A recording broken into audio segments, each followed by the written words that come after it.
things that we can do in California right away. One is, I do think we should open the border of California to more competition among insurance companies. Look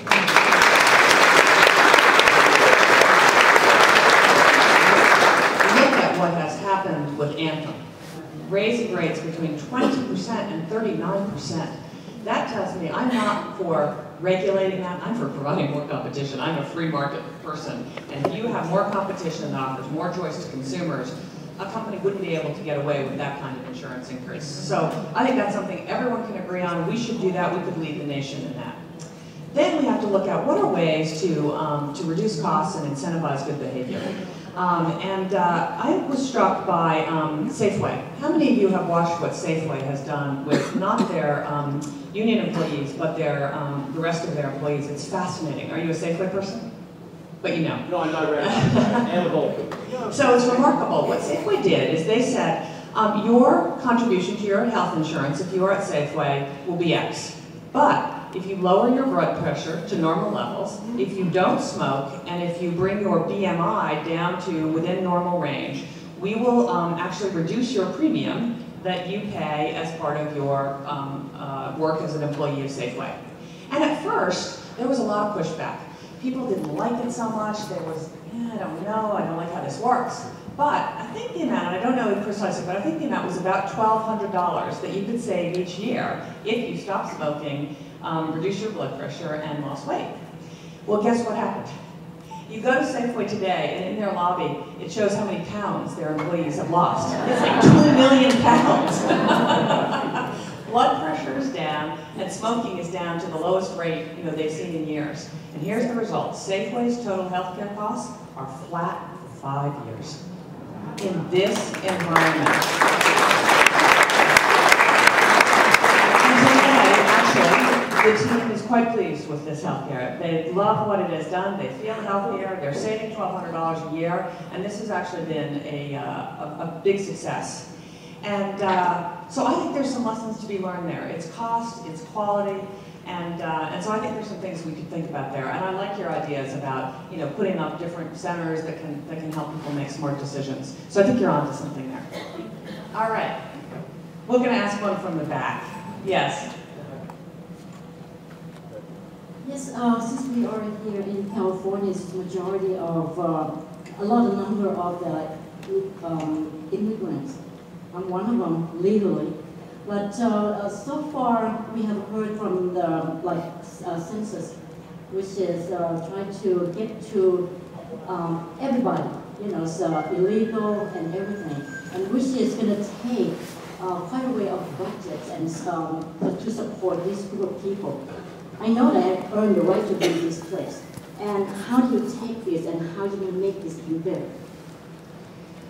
So I think there's, so the census is coming up in 2010, and they're hiring workers right now. And I think having high integrity to the census is incredibly important. And truth be known, I don't know enough about the issues that you're talking about, but we have to be very focused on doing the right thing. We've got to be judicious about this, and there can't be fraud or anything in this system of taking the census. So let's see me afterwards. I'm not sure exactly what you're focusing on that I should know about. But obviously, this is an incredibly important number. It may be that California, for the first time in 50 years, it loses a congressional seat in California. So we've got to make sure we're counting the right people and we're doing it correctly. So I think we actually have to wrap up, and I want to make a couple of comments. First is, I do want to thank Congressman Ed Royce. Ed has been one of my earliest supporters, and when you are new to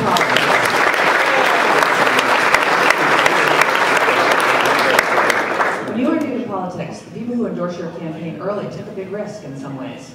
And Ed was there from the beginning. He and his wife Marie have been tremendous supporters, and you should be very proud that Orange County has a congressman like Ed Royce.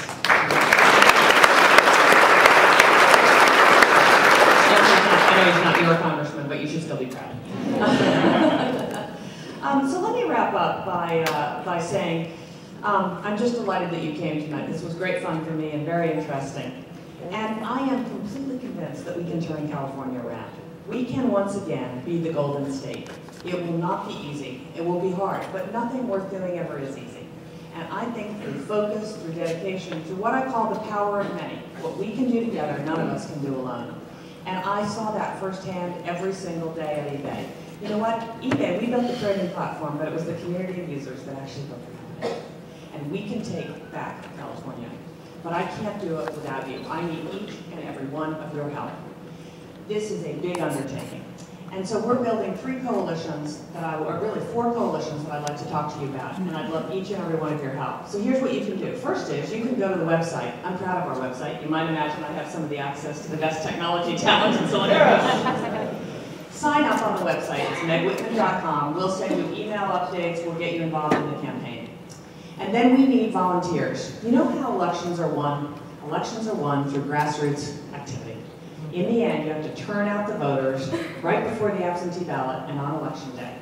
And we are trying to build the best grassroots team in California, not only for the June primary, but for the general election. Because what you don't want to do, this is not about winning the primary, this is about winning the general election. And so we have got to fortify ourselves, and we've got to build one of the greatest grassroots teams that has been put to work in California in recent history. So if you're interested in volunteering for that team, I'd love to have you. If we're going to win the general election, we also have to build 3 coalitions. First and foremost is we got to build an 18 to 29-year-old coalition. What percentage of 18 to 29-year-olds voted Democrat in this state in last November? 78%. So let's bring them back to the Republican Party and to this candidacy. And you know why I think we'll be successful? What is the #1 issue for 18 to 29-year-olds? Thank you. So let's build an 18 to 29-year-old coalition. We also need to build a women's coalition. Women have left the Republican Party at alarming rates. And I want women to be a big part of this campaign. Martha is my Mega Women chair in Los Angeles.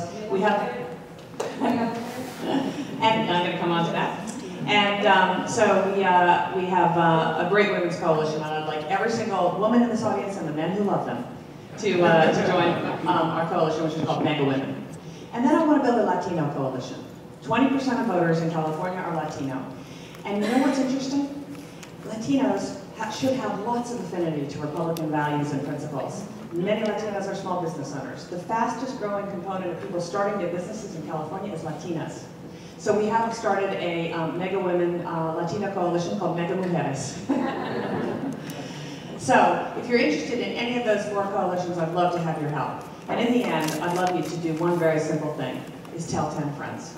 And tell them to tell 10 friends. Because this has to be a viral grassroots effort. 10 friends who tell 10 friends who tell 10 friends who get people out to the polls not only in June and November. But together, I know we can do this. And I think it's about time that we mean what we say what we mean, and we deliver the results. So thank you very much. What's the name of your blog? CaliforniaAccountability.com. Oh, you're in California Accountability. Yeah. Very cool. I know. I'll check it out though. Okay. CaliforniaAccountability.com. Got it. And it's Jeremy, right? Yeah. Jessica, it's nice to meet you. I missed church this morning on this level.